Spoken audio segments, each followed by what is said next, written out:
Assalamualaikum warahmatullahi wabarakatuh.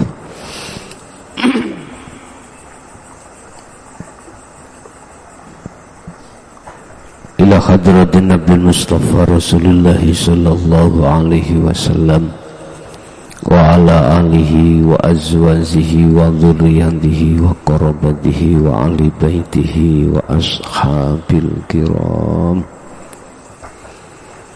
Thumma ila jami'il anbiya wal mursalin wal awliya was syuhada was sholihin wat tabi'ina tabi'ina sholihin ila yaumiddin, khususan ila jami'i masyayikhi ila muntahum wa ila abaina wa ummahatina wa azdadina wa masyayikhina wa auladina wa azwazina wa dzurriyyatina wa ahli baitina, khususan ila jami'il arwah fi hadhil majlis wa ghairuhum syai'u lillahi lana wa lahumul fatihah.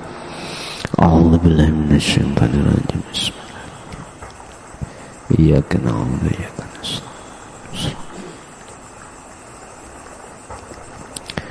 Bismillahirrahmanirrahim. Rabbil alamin wa bihi nasta'inu ala umurid dunya waddin. Asyhadu an la ilaha illallah wa asyhadu anna Muhammadan abduhu wa rasuluh. Allahumma salli wa sallim ala sayyidina wa maulana Muhammadin wa ala alihi wa ashabihi ajmain, amma ba'd.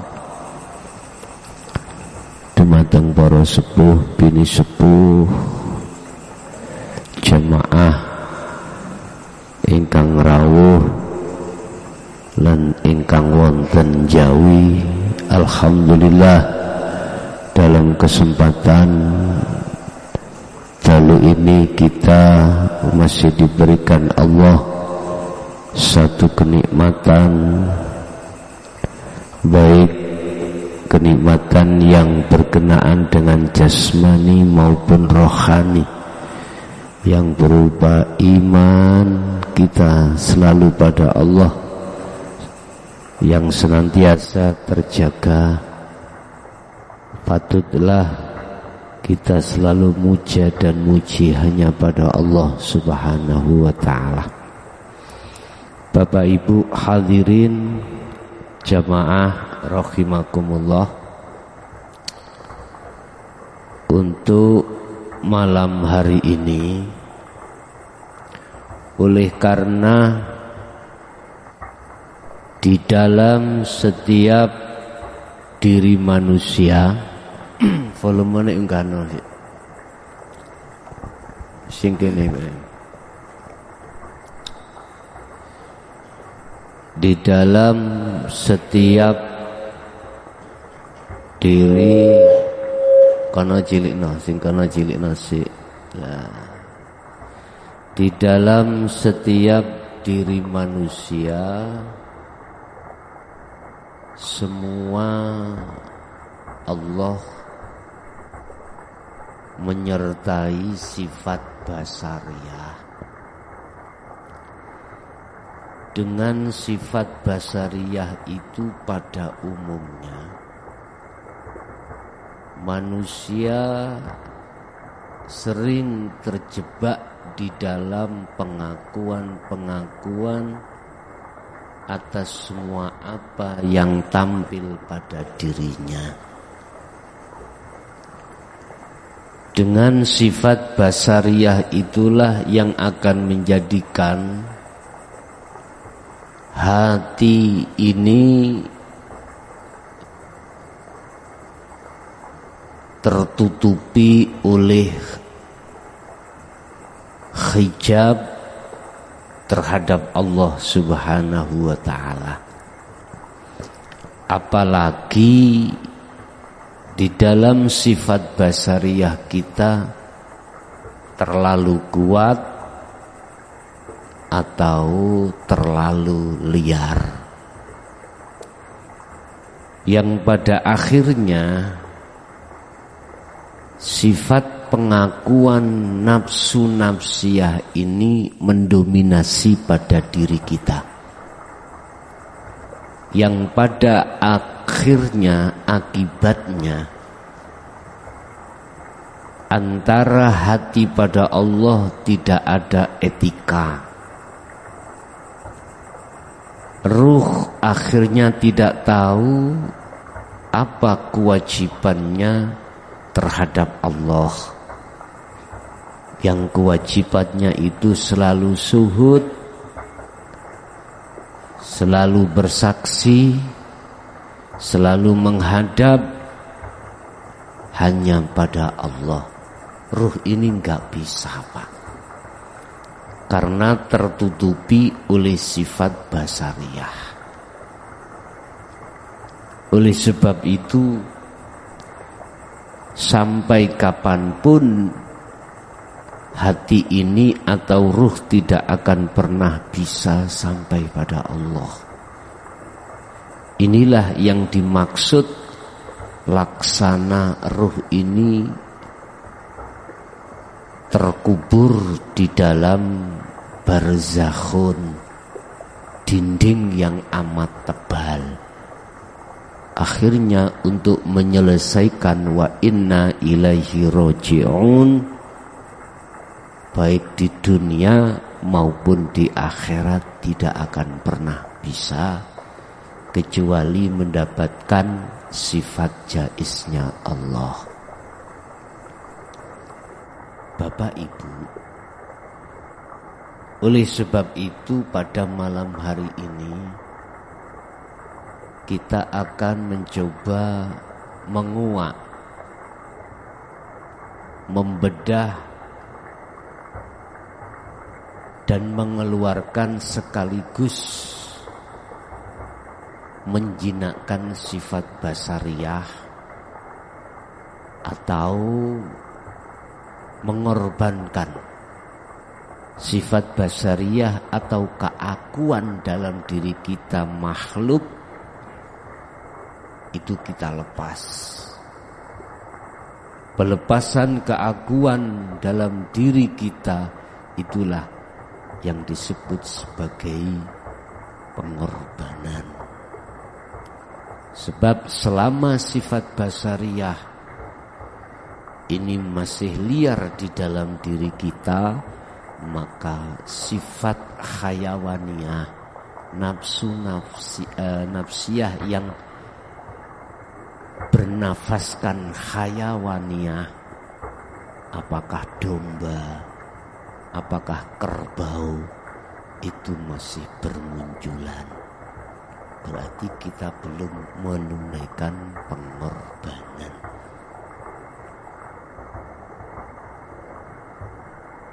Dengan adanya hal itulah Allah menjelaskan satu keterangan tentang masalah pengorbanan ini tertuang di dalam surat As-Saffat, surat yang ke-37 ayat 102. A'udzu billahi minasyaitonir rajim. Bismillahirrahmanirrahim. Falamma balagha ma'ahu sa'ya, tatkala Nabiullah Ismail itu sudah sampai dewasa. Dewasa itu berarti bisa diajak untuk mandiri, diajak untuk bekerja, jadi bisa membedakan antara yang hak dengan yang batil. Jadi bahasa balagha itu di situ. Ketika Nabiullah Ismail, putranipun anaknya Nabiullah Ibrahim, masuk dewasa, qala ya bunayya, Nabiullah Ibrahim niku dawuh, ya bunaya inni aro fil manam. Wahai anakku, saya bermimpi di dalam tidurku. Apa isi mimpi tersebut? Inni adbahuka fanzur madza taro. Sesungguhnya saya diperintahkan Allah untuk menyembelihmu. Niki beliau Nabi Ibrahim dawuh ning putrane yang namine Ismail. Undur madza taro. Anakku, angen-angenen bagaimana pendapatmu?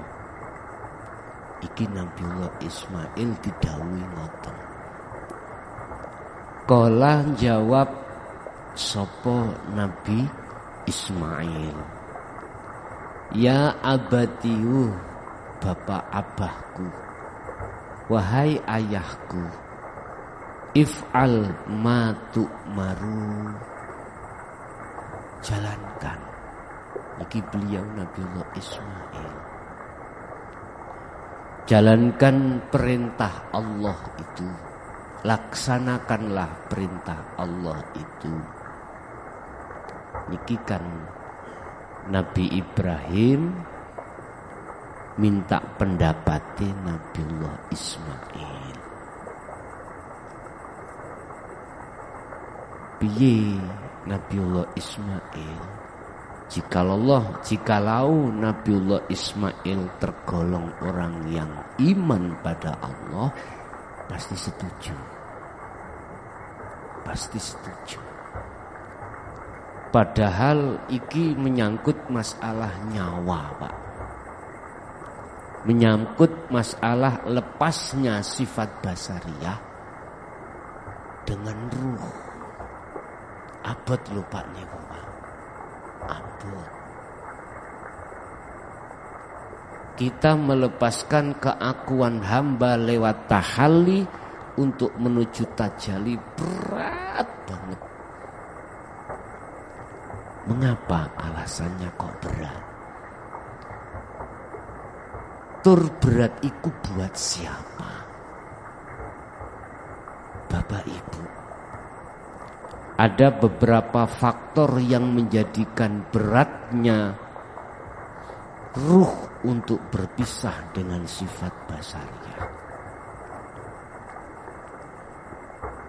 Dan ini pernah terjadi pada diri kita, Bapak Ibu.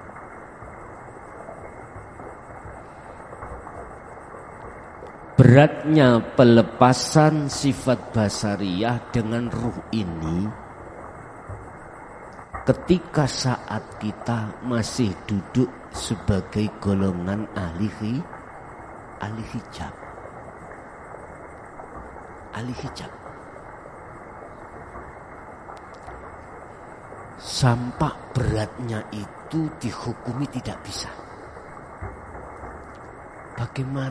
Bagaimana kita bisa melepaskan, Pak? Lawong kita itu tidak tahu, tidak mengerti bahasa pelepasan ini. Laksana kita mencari jarum di tengah-tengah jerami, gak akan ketemu. Kita mencari jarum yang jatuh di dalam jerami, sementara mata kita buta dan kita tidak bisa melihat. Laksana seperti itu. Intinya sampai kapanpun tidak akan pernah ketemu jarum itu. Lah, ini masa-masa kita saat menjadi golongan ahli hijab. Intinya nggak bisa. seperti halnya anak. Kalau tidak beriman pada Allah secara syariat, ya secara syariat saya bicara, siapa anak yang setuju ketika saat ayahnya memberikan rencana mau menyembelih? Gak ada yang mau. Cara syariate ngoten. Cara hakikate bagaimana mungkin kita bisa melepaskan keakuan kita sebagai hamba, atau roh apa bisa melepaskan sifat basariyah? Keakuan kita sebagai hamba di proses tahalli, sedangkan kita tidak mengerti. Gak bisa. Laksana kita mencari jarum yang jatuh di jerami, atau jerami gitu, kawul, bahasa mriki mungkin kawul. Sementara kita mata dalam keadaan buta, ya nggak bisa. Logika jawab tidak bisa.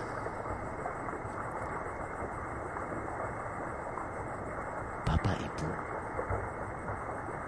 faktor pertama kita tidak mengerti karena kita buta. Faktor kedua kita tidak bisa melepaskan sifat basariyah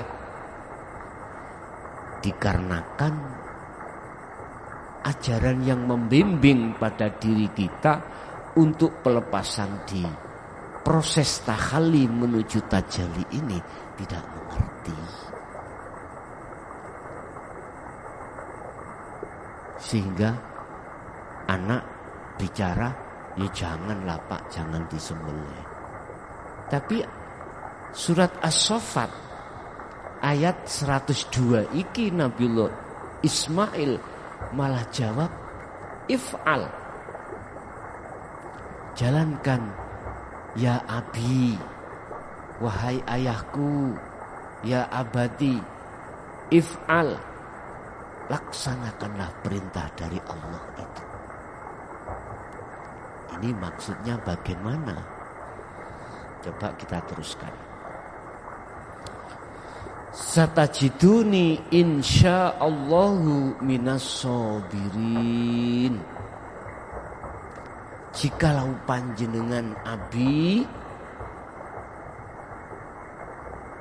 melaksanakan hal ini dan saya siap juga untuk disembelih,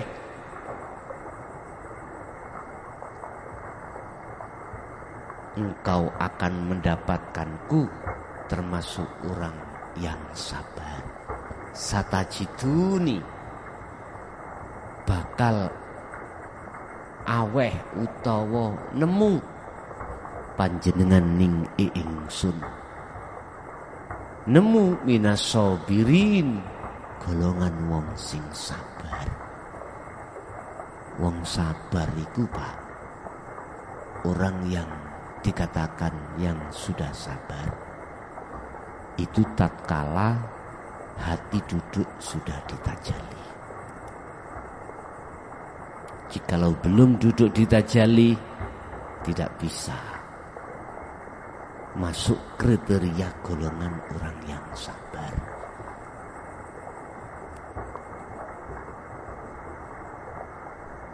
Sebab tanda orang sabar itu selalu ridho dengan keputusan Allah.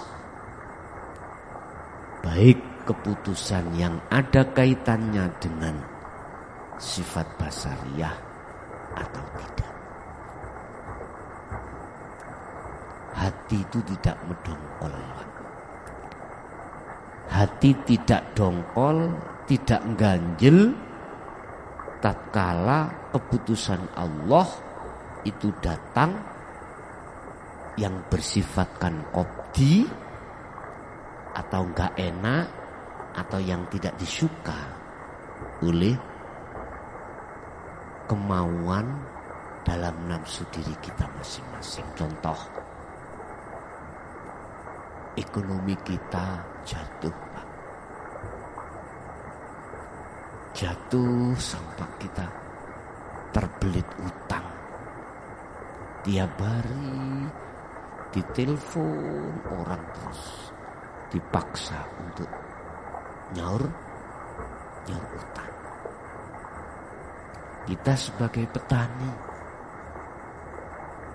apa tanaman kita dihabiskan oleh hama sehingga kita merugi tidak hanya ratusan ribu bahkan puluhan juta. Bahkan pabrik-pabrik kita omsetnya menurun. Kemarin ketika pandemi bangkrut. Nah, kalau tidak termasuk golongan minas sobirin kita yang dimaksud ayat ini, siapapun kita pasti ganjil hati. Resah, gelisah, dan ini tidak ada selesainya. Manakala kita belum keluar dari masalah itu. Tetapi kalau hati ini termasuk golongan yang dimasukkan Allah minas sobirin, seperti halnya Nabiullah Ibrahim, Nabiullah Ismail, karena beliau ruhnya duduk di tajalli Allah, rasa resah gelisah itu tidak ada. Bapak Ibu, kesimpulan cerita antara Nabiullah Ibrahim dengan Nabiullah Ismail,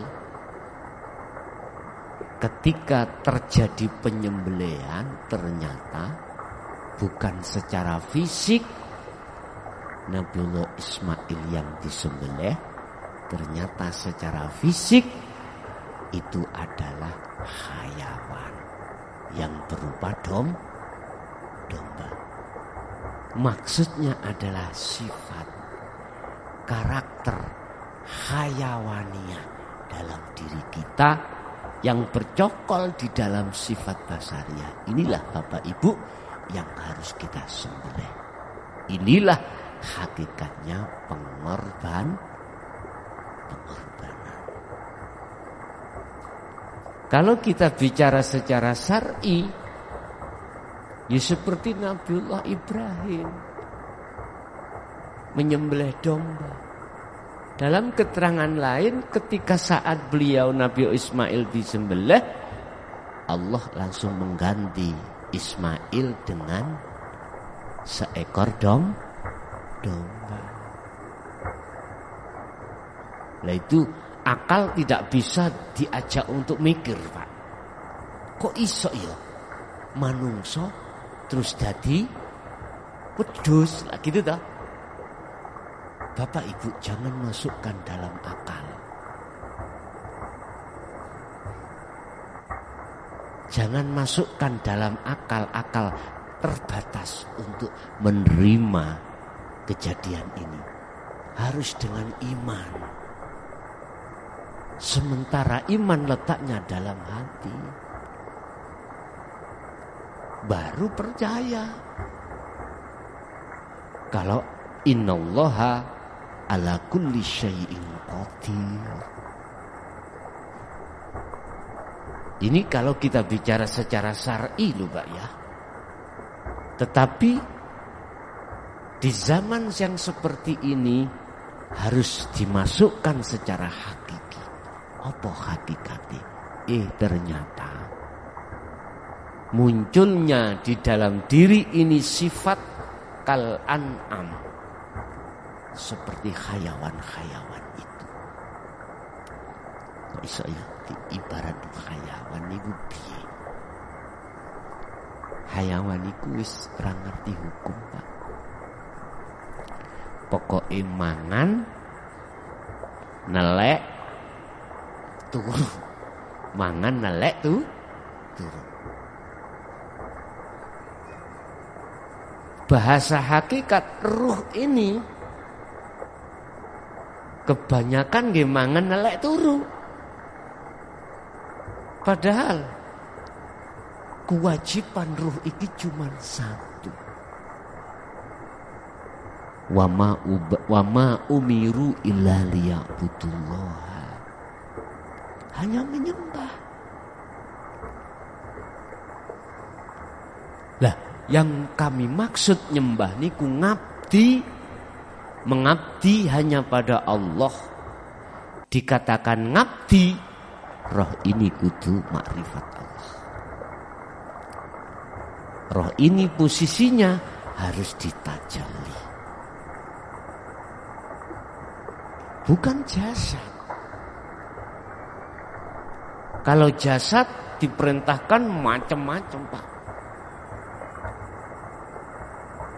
Jasad miturut hukum syariat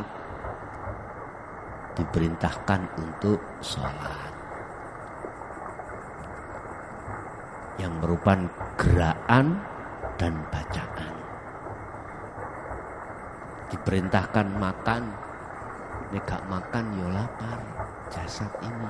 Lah yang dimakan ya makanan jasad. Diperintahkan minum, bekerja, nikah, punya anak, berkembang biak. Jasad. Lah Allah menuntut terhadap ruh supaya ruh ini memaksimalkan kewajiban ruh terhadap Allah. Apa? Illa liya'budun. Hanya menyembah. Boleh jasad ini secara kebutuhan jasad kita penuhi. Silakan jasad beraktivitas sholat. Silakan jasad beraktivitas selain daripada sholat. Secara syar'i wajib bagi ruh untuk menyempurnakan menyembah pada Allah. Ngabdi di tengah sholat, ngabdi di tengah ngaji, ngabdi di tengah makan, ngabdi di tengah minum, apapun aktivitas jasad. Dan ruh tidak bisa dan tidak makan dan tidak membutuhkan apa yang dibutuhkan jasad. Bapak Ibu,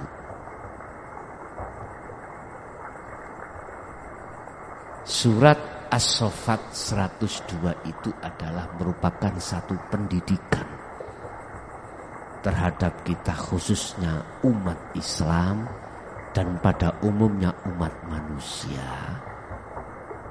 supaya menjalankan perintah Allah. Apa perintah Allah itu? Menyembelih sifat-sifat jelek dalam diri kita. Ingat, di dalam sifat basariyah itu muncul raja dua yang disebut nafsu yang selalu mengajak ruh untuk melalaikan Allah. Apa itu? Nafsu nafsiyah dan amarah. Lah, munculnya sifat hayawaniyah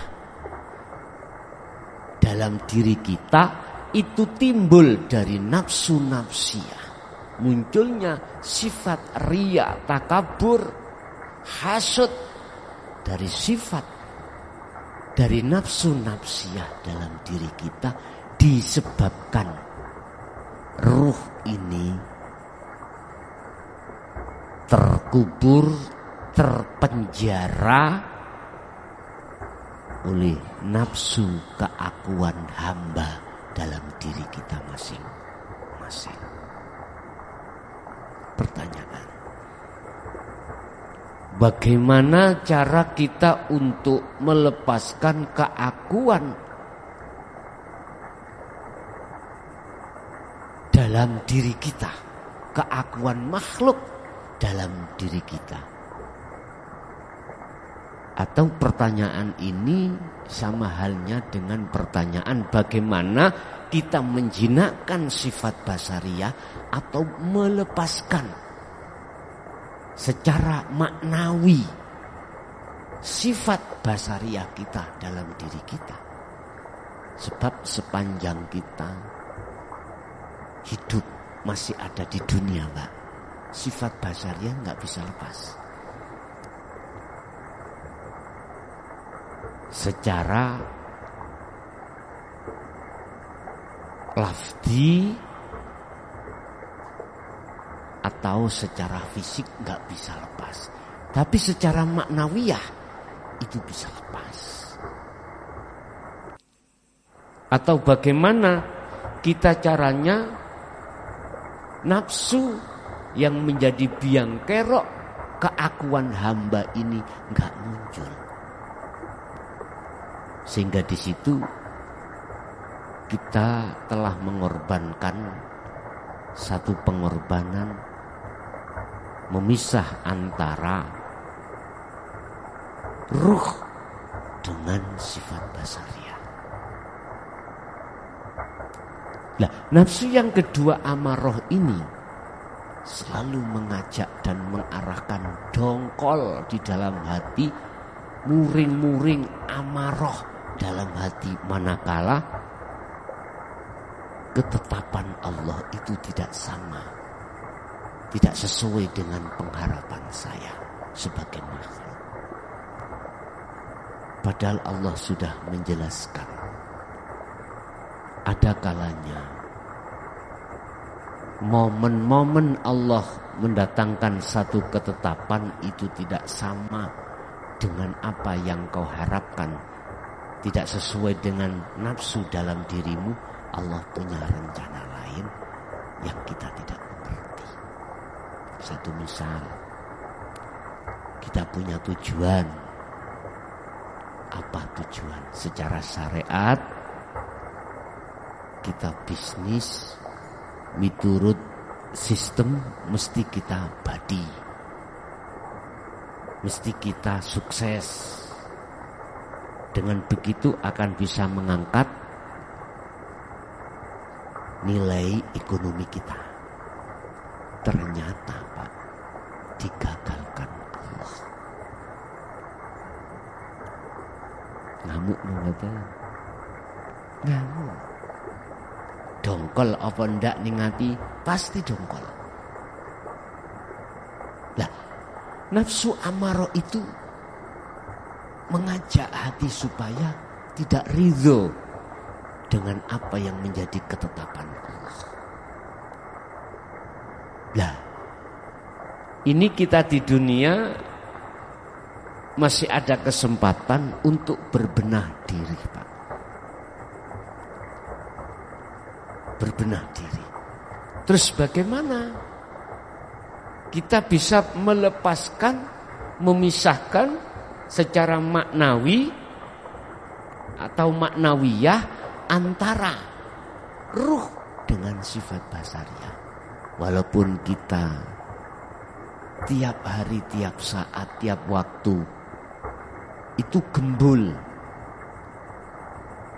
dengan sifat basariyah karena tuntutan jasad,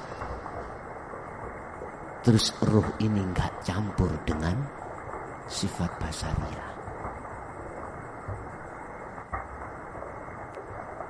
Bapak Ibu, kembali pada proses kita untuk bebersih diri.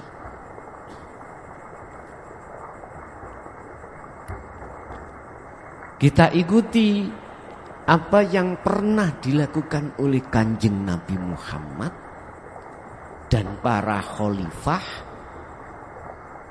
dan tabi'in as-solihin. Apa yang beliau lakukan? Pertama,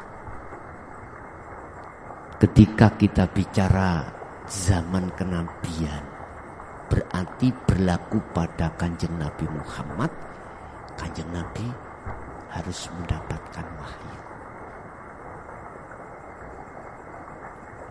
Kalau bahasa kita, mendapatkan satu ajaran dari tabi'in as-solihin, yang ajaran itu sebuah sistem bagaimana caranya melepaskan sifat basariyah secara maknawiyah atau secara ma'ani dengan sifat basariyah dengan ruh. Inilah Bapak Ibu yang kami maksud. Ajaran ini adalah inti daripada ajaran para rasul, termasuk Nabiullah Muhammad sallallahu alaihi wasallam. Surat Al-Anbiya, Allah dawuh, wa ma arsalnaka min qablika mir rusulin illa nuhi. Muhammad, saya tidak akan memerintahkan para rasulku sebelum kau Muhammad. Artinya mulai zaman Nabi Adam sampai terakhir Nabi Isa, nggih leres nggih. Nabi sebelum Kanjeng Nabi Muhammad bin Abdullah. Muhammad, aku tidak akan memerintahkan satu utusanku sebelummu illa nuhi, kecuali satu wahyu. Maksudnya ayat ini adalah mulai zaman Nabiullah Adam sampai Nabi Muhammad, inti satu wahyu yang harus dilakukan oleh para rasul. Apa itu isinya? Ilaihi annahu la ilaha illa ana.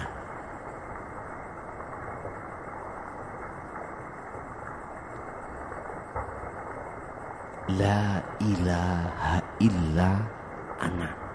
Berarti kalau sudah ke ana, beliau ini ruhnya duduk di tajalli.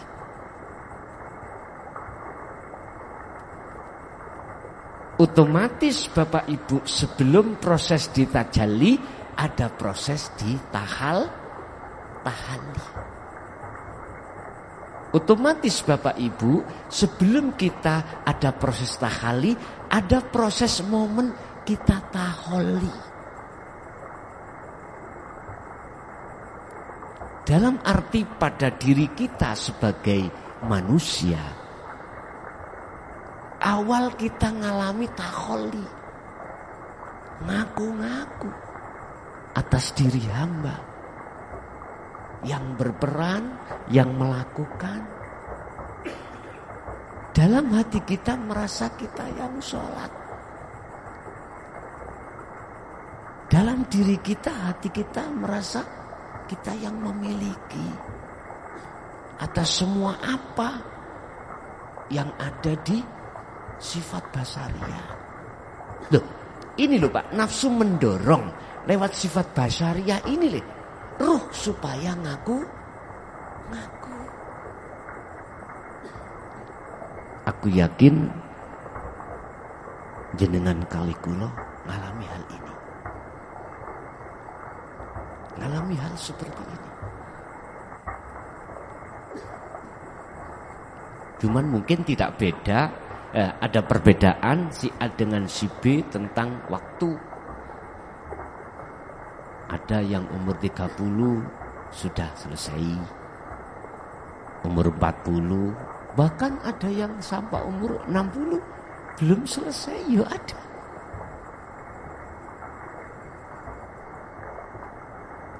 Bapak Ibu hadirin jamaah rahimakumullah.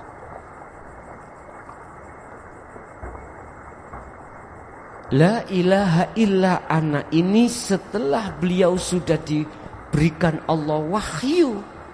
Isi wahyu adalah mendidik diri sendiri dulu, para nabi dan rasul. Sebelum beliau menyampaikan wahyu terhadap umatnya masing-masing, beliau ini sudah diajari Allah langsung bagaimana cara untuk bertahalli, untuk melepaskan taholli itu supaya bisa sampai ke tajalli. Sebab terusnya ayat ini ada, tinggal satu kalimat. Apa? Fa'budun. Ini kalimat perintah. Maksudnya laksanakan. Bentuk bertajalli laksanakan. Cuman ayatnya memakai kalimat fa'budun. Ngabdiyo, loh ngene. Mengabdilah hanya padaku. Nah inilah yang ku maksud tajalli itu.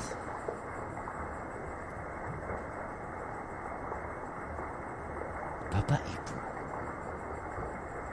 setelah beliau sudah melaksanakan ritual yang kami maksud sebagai uzlah dari wahyu yang diberikan terhadap beliau-beliau itu, maka kewajiban berikutnya beliau menyampaikan dan mendidik terhadap umat untuk melaksanakan hal ini.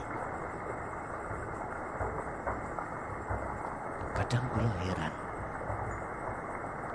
ada yang mengatakan bahwasanya Rasulullah tidak mengajarkan hal ini. Kula mboten saged mikir. Bahkan ada yang mengatakan bahwasanya ajaran untuk mencapai la ilaha illa ana itu sesat. Masya Allah. Kula mboten saged mikir. Bapak Ibu hadirin jamaah rahimakumullah. Tatkala pengajaran wahyu itu sudah kita dapatkan, bagaimana caranya kita melakukan ruangan atau zona tahalli,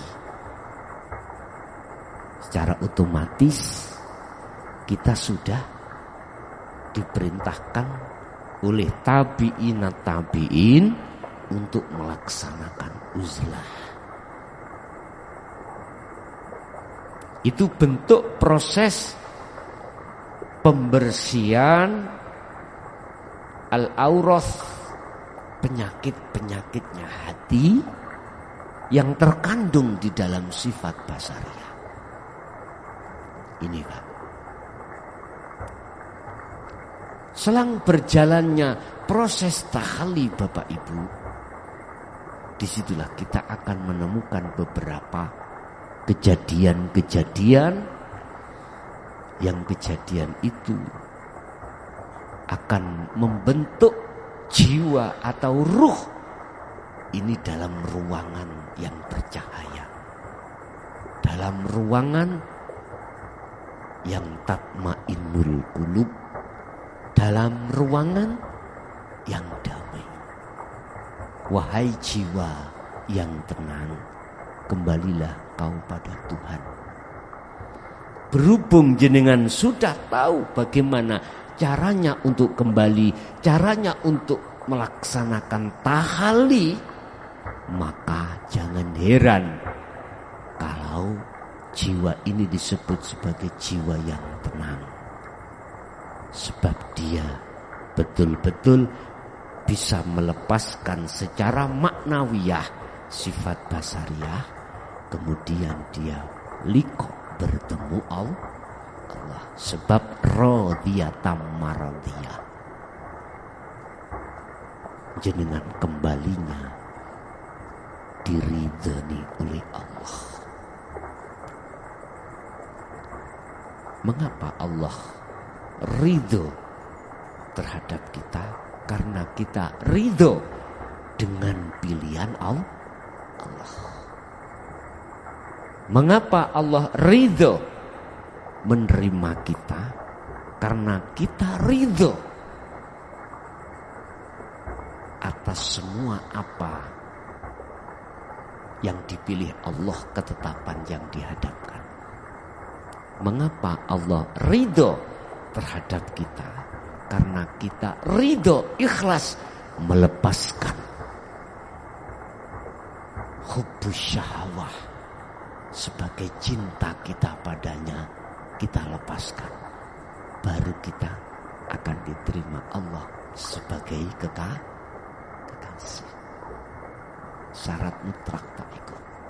Allah akan menerima cinta kita setelah kita melepaskan cinta hati ini terhadap selain Allah. Bahasa lain, Allah akan menerima kedatangan kita ngabdi padanya manakala hati ini atau ruh melepaskan sifat basariyah.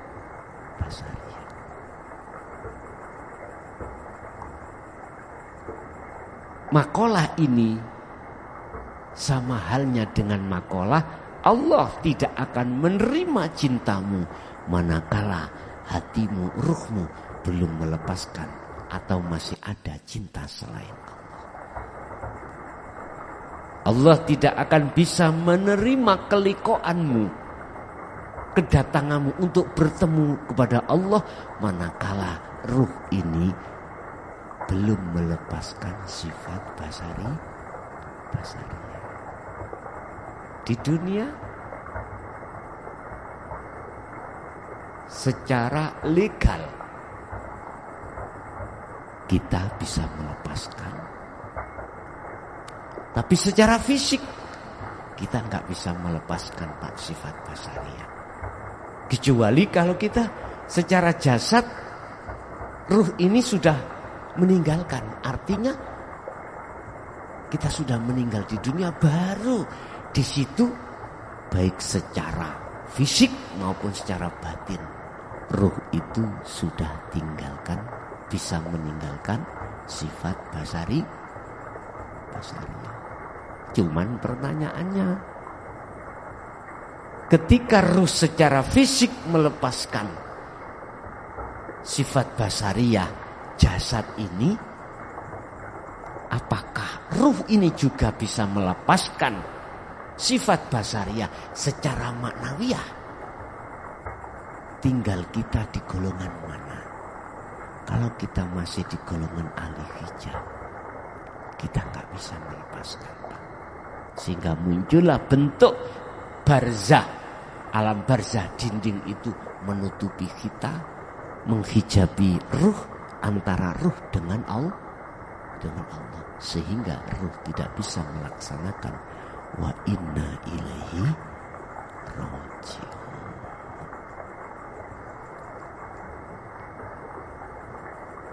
Bapak Ibu, hanya satu caranya kita untuk melepaskan sifat basariyah di dunia ini secara maknawiyah.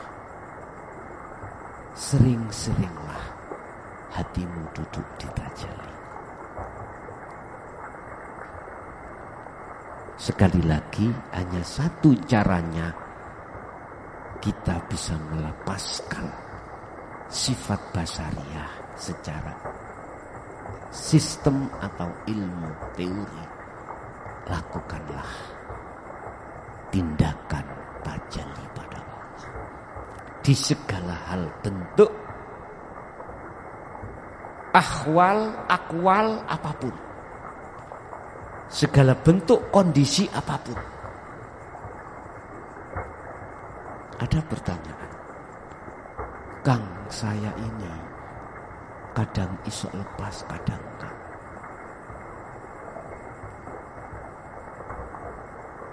Saya masih ada di makom mana? Kadang di situ bisa lepas, kadang enggak bisa. Apalagi ahwal, keadaan itu yang sangat menyakitkan. Aku enggak bisa. terdorong sifat nafsu amarah. Gak bisa saya. Tapi ketika saat aku menghadapi akhwal yang pasti yang enak, saya mudah untuk bertajalli. Itu posisi saya ada di mana? Bapak Ibu, sebelum kita ke musyahadah, kita diproses Allah di muraqabah. Muraqabah itu kita masih merasa diawasi Allah. Ada yang ngawasi, ada yang diawasi. Kita merasa Pak, dilihat Allah.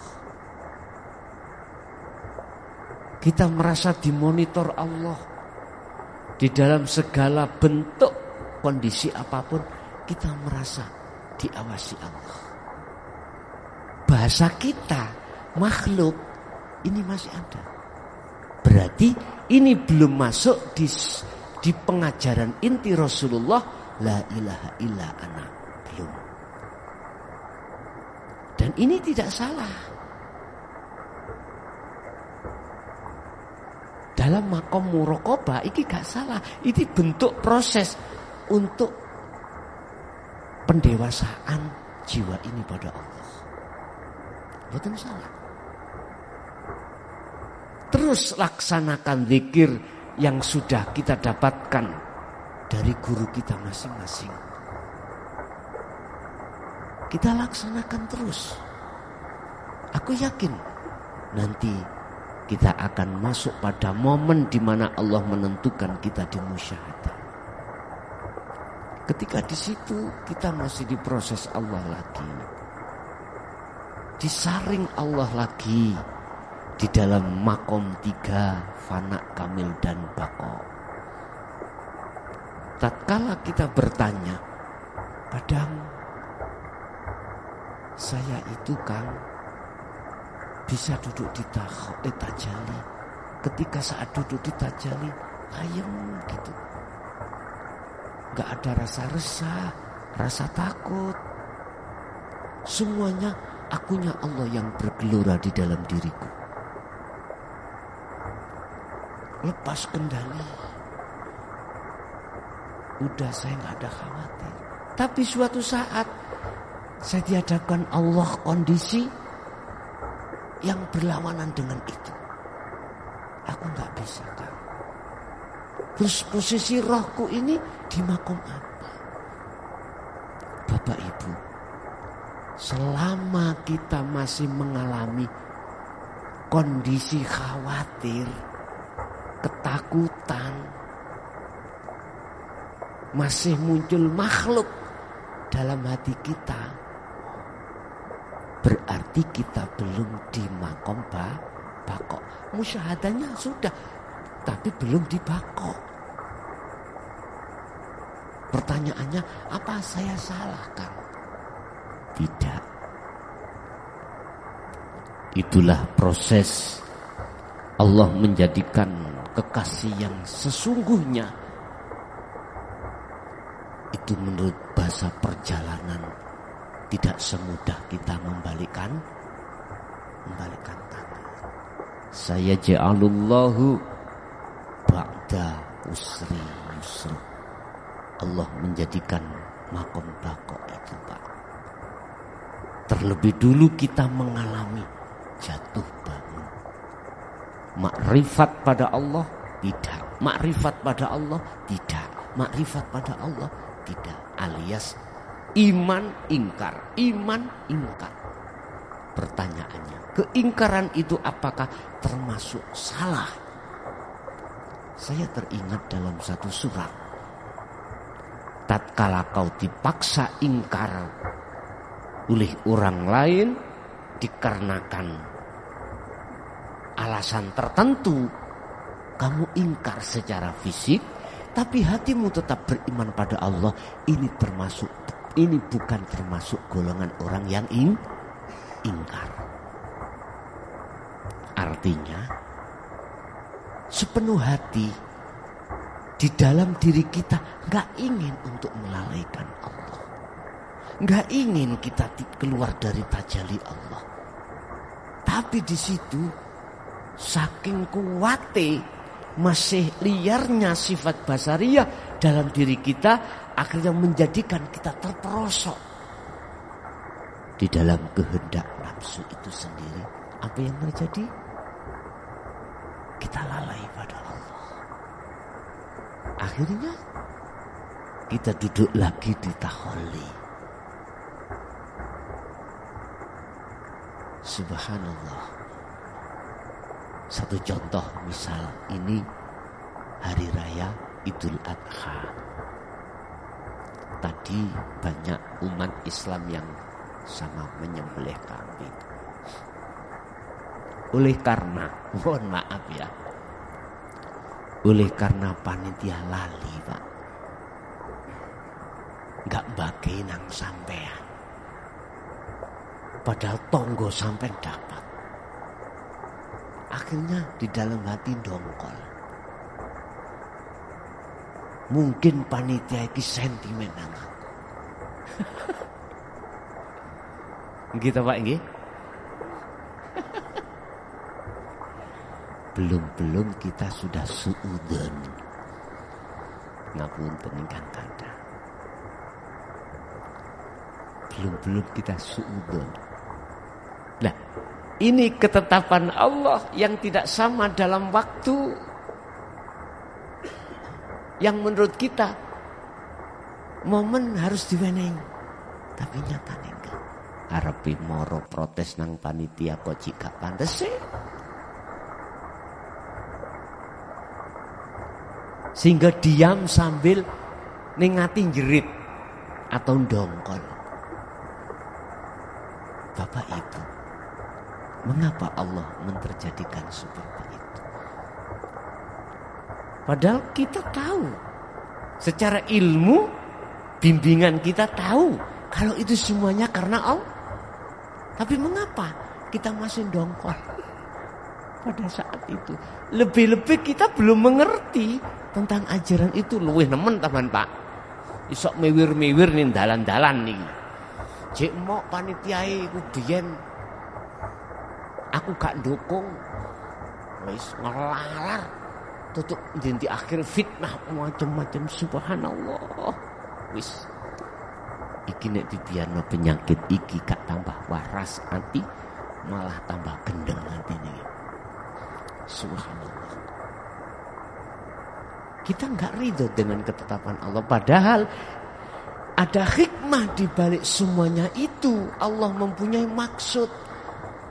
Kamu tidak saya bagai lewat ketetapan iki wak daging wedhus kuwi cek gak setro. Nggih to Pak ya.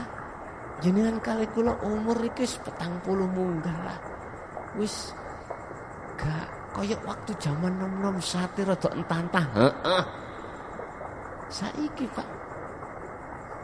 Oleh karena kita tidak mau membaca Allahnya di situ, akhirnya kita satu suudzon nanggone panitia, dua sadar gak sadar kita telah protes pada ketetapan Allah, padahal Allah ngeman banget nang jenengan.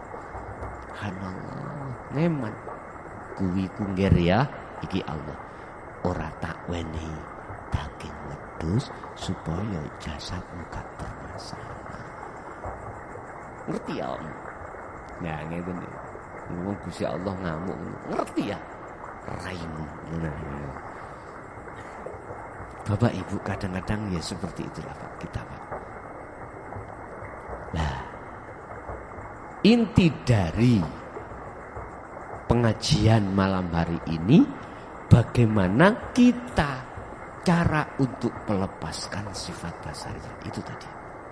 Yang kami maksud hakikatnya korban itu di situ. Secara syariat banyak pelajaran Pak. Tatkala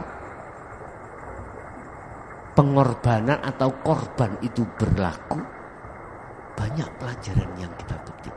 Satu, kita belajar menjadi orang yang sahok,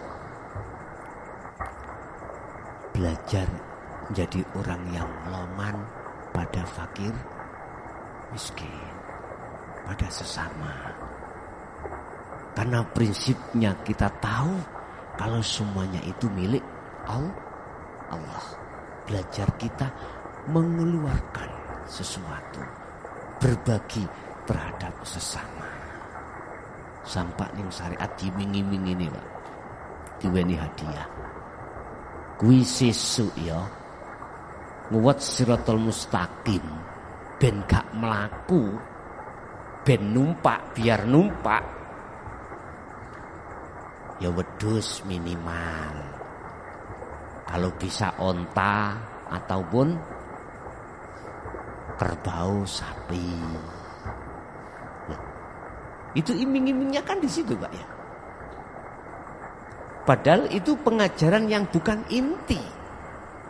Intinya adalah makna supaya kita itu bersifat sahok.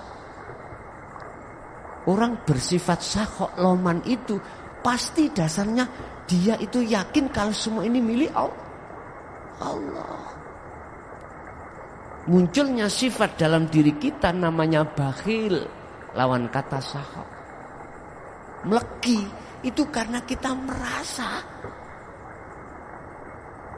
iki wetku, hasil keringetku. Subhanallah. Ya. Masih kuat kemilikan terhadap diri kita. Jangankan disuruh untuk mengorbankan orang tua yang sudah meninggal, korban untuk dirinya sendiri ya abot. Padahal satu sisi apa yang dititipkan Allah dalam diri kita sebagai orang yang lebih-lebih. Lah, sifat sahok pada diri kita dengan sendirinya akan tumbuh manakala kita secara hakikiyah, secara yakin dengan penuh semua itu milik Allah. Kita bisa masuk pada titik semua itu milik Allah manakala kita mengamalkan ajaran Rasulullah di versi tauhid ini. Tapi apa fakta di lapangan? Kenyataannya ajaran para nabi dan para rasul yang inti la ilaha illa ana seakan-akan dirahasiakan. Seakan-akan umat jangan sampai tahu ajaran inti ini. Padahal ini tertuang di dalam Al-Quran. Tadi surat Al-Anbiya. Entah ayat berapa itu, Pak. Mohon di cross check lagi. Ayat 3 atau ayat berapa? Nanti di cross check lagi. Aku tidak akan memerintahkan utusaku sebelum kamu Muhammad kecuali illa nuhi, tak gawani wahyu. Inti daripada wahyu ini apa intinya? Annahu la ilaha illa ana. Mengapa tidak la ilaha illallah? Mestinya kita harus berpikir. Padahal di dalam firman-firman Allah yang lain ada la ilaha illallah, la ilaha illa huwa, la ilaha illa anta, la ilaha illa ana. Ada apa dengan ana? Inilah yang kumaksud ujung dari satu perjalanan adalah tajalli, menetapkan keakuan Allah dalam dirimu. Hal ini nanti dengan sendirinya akan muncul manakala Dadi panjenengan ada proses tahalli terlebih dahulu. Proses tahalli itu akan terjadi pada masa diri kita masing-masing. Sebelumnya ada wahyu, ada pengajaran, ada makrifat ilmu. Akhirnya kita mendapatkan kefahaman. Kemudian makrifat laku, bentuk uzlah, hati sampai dalam rangka pelepasan diri dari segala apapun yang bersifatkan selain Allah. Perkara selain Allah yang disebut masih wallah, syahwatut dunia ini dalam ayat lain disebut sebagai al-awroth. Apa al-awroth? Penyakit. Beberapa penyakit. Waqala aidan, ada ayat yang mengatakan at-tauhid. Ini satu bahasa. Berhala-berhala. Waqala aidan, sampah kejem ngomong ini. Apa? Syirik. Kalimat asyirku, menyekutukan Allah. Sama. Asyirku, al-awrath, at-tauhid, substansinya sama. Mahal syahidnya sama. Natijahnya sama. Intinya sama. Cuman bahasa-bahasa itu diberikan terhadap kita porsinya masing-masing. Ada di situ zalimun, ada kafirun, ada musyrikun, macam-macam. Ada kafirun, musyrikun. Sebetulnya sih semuanya sama.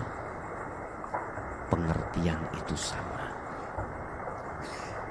Bapak Ibu, sekarang kita harus mengkoreksi diri kita masing-masing. Kita di makom mana? Ingat, saya bicara hanya di makom musyahadah. Sebagai ahli syuhud, di situ fana kamil baqo. Golongan di mana sudah Allah mendapatkan dirimu atas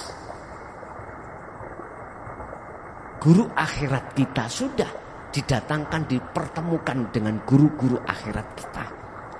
Pengajarannya sudah kita terima, perintahnya sudah kita laksanakan. Wahyu la ilaha illa ana itu tadi. Cuman kita posisi masih ada di fana, ada masih di kamil, belum dibakok. Bahkan kita masih muter-muter gelembung ada di muraqabah. Masih merasa diawasi Allah. Masih di situ. Belum di musyahadah. Ada yang seperti itu. Banyak alasan Pak temeriku. Kendala-kendala, kalau kita bicara kendala ya, itu kendala-kendala secara fisik, dohir, itu macam-macam. Tapi ingatlah, wala takun, kau jangan ta'akhura, jangan takut dan jangan khawatir kau atas penundaan Anda di makom musyahadah. Mesti ini wong setahun iku wis musyahadah. Iki ditunduk Allah. Sampai 2 tahun, sampai 3 tahun. Bahkan ada yang berkata, kula pun damu dadi jamaah sampean 3 tahun kok sih dereng tajalli mawon. Wis, wala takun. Ojo berputus asa atas Allah menunda hal yang seperti ini. Sebab apa? Ini di hikam Pak dijelaskan. Sebab Allah wis jamin, kemusyahadamu itu wis jamin. Cuman wae momennya itu, momennya ya. Momen yang ditetapkan Allah itu tidak sesuai dengan momen yang kau harapkan. Mengapa demikian? Karena kita sebagai manusia, karena masih kuat sifat basariahnya, nek iso nang cepet lah ngoten nggih. Cepet.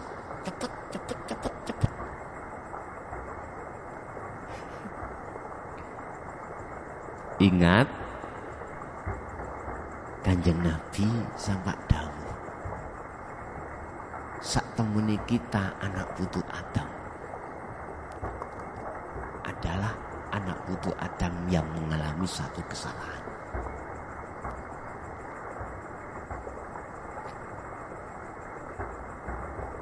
Salah.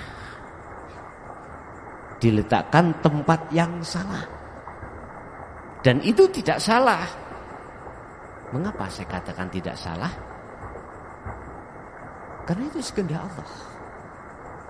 Sing penting jenengan iki nata-tata krama. Sing penting sak mampu ati sampean itu memaksimalkan kewajibannya ruh sebagai hak Allah. Apa? Kewajiban ruh untuk memenuhi haknya terhadap Allah. Itu tadi saya katakan, teruslah semampu hatimu untuk ngabdi dadi buruwe Gusti Allah. Otomatis dikatakan jadi buruwe Allah itu Anda harus melaksanakan tindakan tahali untuk menuju tajalli wusta. Urusane Allah, deleh tajalli ning fana ning kamil bakoe urusane Allah. Arif nafsaka minat tadbir. Udahlah, bebas no dalam dirimu atas keakuan yang ngatur dari semua apa tujuan dan semua apa maksud. Lepasan merasa diri kita yang ngatur.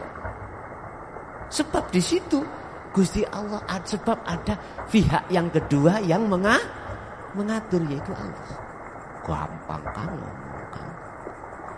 Ya memang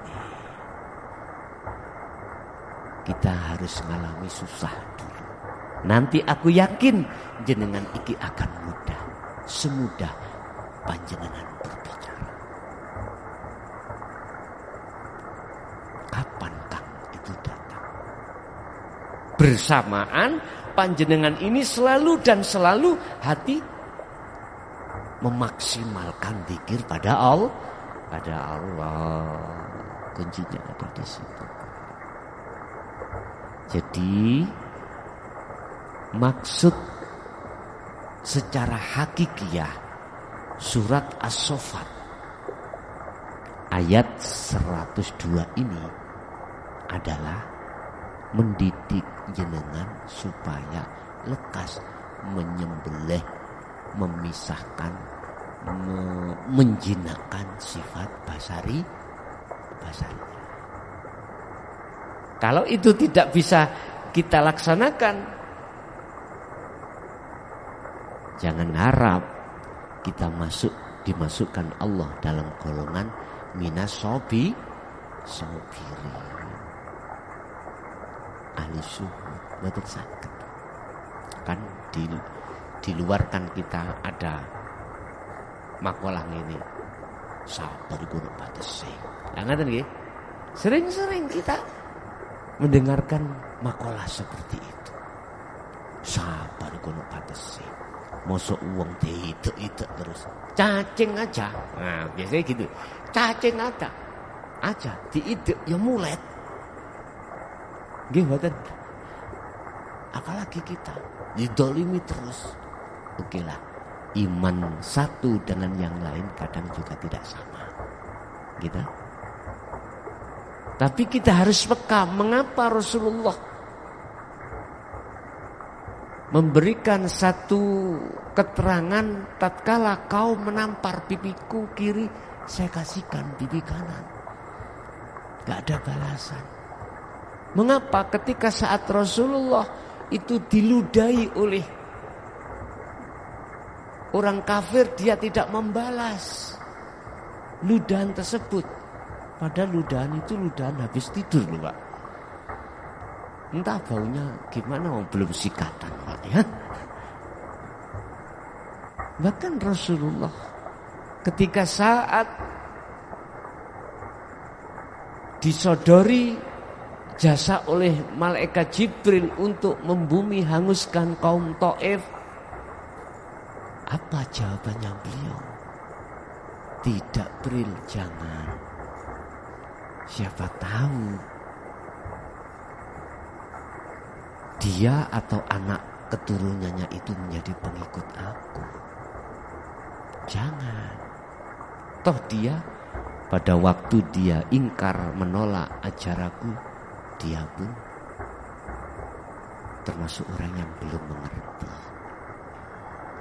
Akhirnya diperjelas oleh Syekh Ibnu Athaillah, apa salah orang yang berjalan dia kejebur jurang padahal dia buta?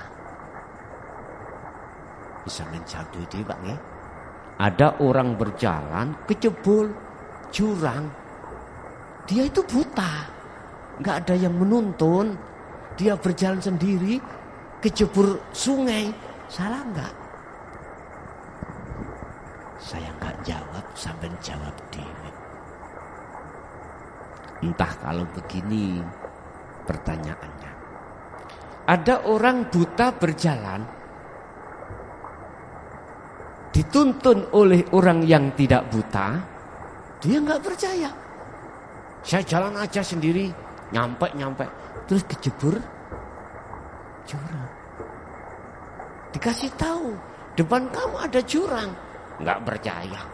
Pede ya Pak, pede. Enggak, saya akan sampai pada tujuan. Nyatanya dia kejebur jurang. Pertanyaan yang pertama dan yang kedua beda Pak. Secara jawabnya pun juga berbeda. Bapak Ibu jamaah rahimakumullah. Inti daripada Allah mengutus semua utusannya mulai zaman Nabiullah Adam sampai Nabi Muhammad. Pertama, intinya adalah memberikan petunjuk dan mengarahkan ruh itu supaya lekas kembali pada Allah. Dari lamanya dia itu tersesat, ruh bukan jasad, tersesat di dalam jalur dan relnya sifat basariyah atau nafsu. Yang kedua, Allah mengutus utusannya untuk menyampaikan hal ini supaya ruh ini terbebaskan dari segala penyakitnya hati. Ketiga, supaya ruh itu bebas dari penjaranya, perbudakannya hawa nafsu. Terakhir, supaya ruh itu gak bisa nuntut pada Allah besok di yaumil sa'ah, yaumil kiamah. Carane Allah mengutus utusannya macam-macam. Bisa jadi berupa makhluk manusia ini, bisa jadi lewat alam. Lewat alam ini Pak. Penuh pelajaran Pak. Alam ini penuh pelajaran. lain sebagainya. Dalam istilah lain, dalang gak kentekan lakon. Nek ana dalang kentekan lakon, wah payah iki. Payah. Mboten tumon dalang kentekan lakon. Bapak Ibu hadirin, kesimpulan, lekas semampumu untuk melaksanakan pengorbanan. Bahasa syariat korban, jenengan pengorbanan maksudnya secara maknawiyah, jinakkan, lepaskan ruh dari sifat basariah dengan cara sering-seringlah kau melakukan uzlah, baik di kala waktu petang, sore, sampai malam.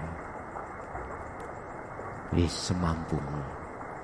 Anda tidak bisa yang ada di fana melakukan uzlah sama kelasnya yang ada di kamil. Mboten saged.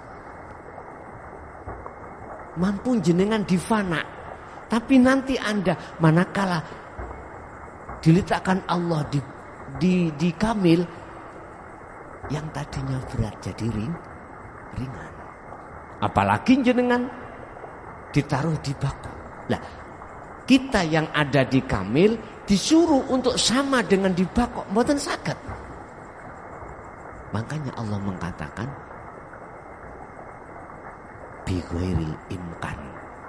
Wis, samampumu. Samampumu. Nanti jenengan sekarang merasa berat di kamil, itu karena posisi kita di fana. Anda kalau nanti sudah di fana, di kamil, akan mengatakan berat tatkala di bako. Tapi nanti kalau Anda sudah ditaruh Allah di bako, maka tidak ada rasa berat sedikit pun. Ingat, kekasih-kekasih Allah. Yang kami maksud kekasih Allah itu jiwa yang sudah ditarik di musyahadah, Pak ya. Baik musyahadah fana, kamil, lebih-lebih bako. Itu manakala dia jatuh, terdindingi oleh nafsu lewat kesenangan dunia. Allah pasti akan menyelamatkan. Ada momen Allah pasti akan memaksamu untuk kembali pada Allah. Waktu kejadian gak bisa, karena kita di fana. Apalagi kejadian itu berkenaan dengan kopti gak enak. Belum bisa hati melihat Allahnya. Kadang-kadang setelah itu entah berapa jam sadar hati. Itu tanda kita ditarik Allah untuk ketajalli Allah. Itu pasti, Pak. Pasti. Aku akan memberikan pertolongan rupa cahaya ma'rifatku terhadap hambaku yang ku kehendaki. Linurihi mayyasha. Berarti tatkala Allah memberikan petunjuk pada hamba yang dikehendaki, maka tidak ada satupun makhluk yang bisa menyesatkan. Sebaliknya, tatkala Allah menyesatkan terhadap hambanya, maka satu makhluk pun siapapun tidak akan pernah bisa memberikan petunjuk. Oleh sebab itu Bapak Ibu, kok hati sampean sadar setelah mendengarkan tausiah pengajian tentang tauhid, baik di channel YouTube ini maupun channel YouTube yang lain, salah manakala kau menuduh yang memberikan petunjuk itu adalah seongkok manusia. Loh, ngoten kadang Allah meneteskan air mata sampean. Air mata ini ketika saat kesadaran muncul dalam hati, kadang-kadang menetes. Merenungi kedoliman hati kita pada Allah pada masa-masa lalu. Bukan hanya merenungi atau menyesali perbuatan maksiat jasad saja, tetapi juga maksiat ruh pada Allah. Sehingga di situ bahasa sederhana, kok gak bian-bian. Saya masuk sadar dengan akan hal ini. Saya sudah tua. Sudah umur 60, 50, 70. Secara logika biasanya kalau sudah tua itu rentan kita dekat dengan kematian. Buktinya sekarang saya makan daging kambing rong leneng wis kelenger biyen zaman nom-nomku ya Allah. Sate 10 sonduk. Iki tetanda dengkul iki kaku kabeh.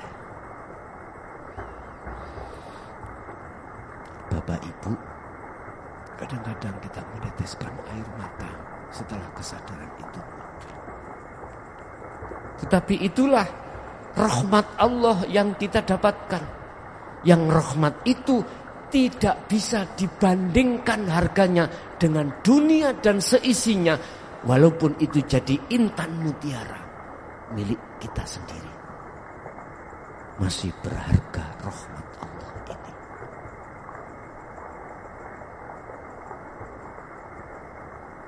Tapi ayat Allah mengatakan, manakala aku menyesatkan satu hambaku, maka tidak ada satu makhluk pun yang bisa memberikan petunjuk. Itulah Pak yang dimaksud ayat surat Al-Baqarah. Innalladzina kafaru, sesungguhnya orang-orang yang selalu mengingkari ajaranku ini, ya, sawaun alaihim a'andartahum am lam tundirhum, baik saya datangkan utusaku untuk menyampaikan atau tidak, tetap layu minum. Ini Pak, Allah mudah saja menyesatkan kita itu. Menyesatkan ruh hamba itu mudah. Kesenangan dunianya ditambah Allah. Misalkan saya asalnya dari ketua RT, jadilah ketua RW, jadilah kasun, jadilah kades, jadilah bupati, jadilah gubernur. Itulah Allah mempermudah. Sampailah jadi presiden. Mudah. Sebab orang yang ahli hijab itu semakin kuat, semakin tambah hijabnya, maka semakin jauh hatinya terhadap Allah. Tapi perlu diingat, setinggi apapun nilai kemewahan duniawiyahmu, setinggi apapun derajat pangkatmu, manakala kau ada di makom musyahadah, ada di ahli syuhud, tidak akan menjadikan silau dalam hatimu terhadap Allah. Gak bisa. Artinya tidak akan mempengaruhi dirimu untuk melaksanakan kewajiban ruh terhadap Allah. Terhadap Allah. Jadi aja diantem roto Pak. Wong sing sugih iku mesti delaurung nang Allah ya ndak. Waline Allah, utusane Allah, ya gak melarat kabeh. Ya ana sing sugih. Ya ana sing dadi pejabat. Dadi Amirul Mukminin Abu Bakar, Umar, Utsman, Ali kita. Jadi wali-wali ini Allah itu ya gak dadi tukang golek rasa antok ya mboten. Sobone bahasa Indonesia apa? Kebiasaannya ada di dalam hutan sendiri, di kolong jembatan, menjauh dari keramaian. Wis tidak mau uang, enggak mau perempuan, enggak mau wanita, enggak mau laki-laki, enggak mau hal-hal yang mewah, tidak hanya itu. Aku Allah meletakkan kekasihku itu bisa jadi di ruangan apapun. Bisa ruangan menjadi petani, pedagang, ataupun menjadi kiai, mangku pondok, bahkan nyon sewu menjadi orang yang kau benci di seluruh dunia. Atau orang yang kau benci di dalam kampung. Bisa jadi. Makanya jenengan undang tahlil ojo situ luru. Sampeyan gribik. Tujuane tahlil kan nyelamati wong tuwa. Kadang ngaten nggih. Gribik kok sing akeh. Sapa ngerti salah satu di antaranya itu menjadi waline Allah yang kita manusia tidak tahu. Didelok wonge ora sembahyang. Gak tahu ketok sembayangi. Itu langgar padahal. Tapi kita tidak tahu. Dia sholat di dalam rumah kan bisa jadi lah Pak ya. Temenku aku roh dhewe. Jagongan ambek aku. Maghrib sampai Isya gak sholat. Durung-durung wis suudon kaya ngono. Padahal dididik ajaran tauhid itu kita harus selalu husnudzon. Selalu ridho dengan apa yang dihadapkan Allah. Ya gak maju-maju. Cara jenengan ya gak boleh muraqabah, gak iso tutuk musyahadah nantinya. Subhanallah. Bisa jadi itu waline Allah. Cuman kita tidak tahu. Jirine waline Allah itu piye to, Pak? Sederhana sebetulnya itu sederhana. Allah sudah memberikan penjelasan. Inna awliya Allah la khaufun alaihim walahum yahzanun. Tidak khawatir dengan apa, tidak takut dengan apa, ini yang harus kita urai. Oleh karena hati beliau itu selalu beriman hanya pada Allah, tidak selain Allah yang segala-galanya, disitulah tidak ada rasa khawatir bagi dirinya. Karena semuanya sudah ditetapkan Allah. Nyapa aku protes. Ya Gusti Allah sing anu dhewe kok. Lapo aku melo-melo tandang gawe. Lah wis ana sing tandang gawe sendi nyantai. Makane arif nafsaka minat takdir, kata Syekhul Athaillah. Bebasno dirimu, ojo melok-melok ngatur.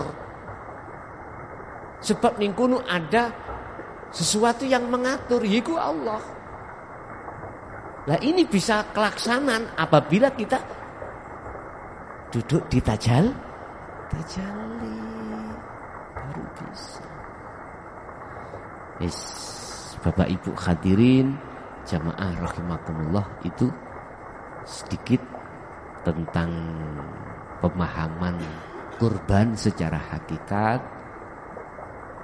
yang berkenaan dengan surah As-Saffat ayat 102 yang bisa kami sampaikan.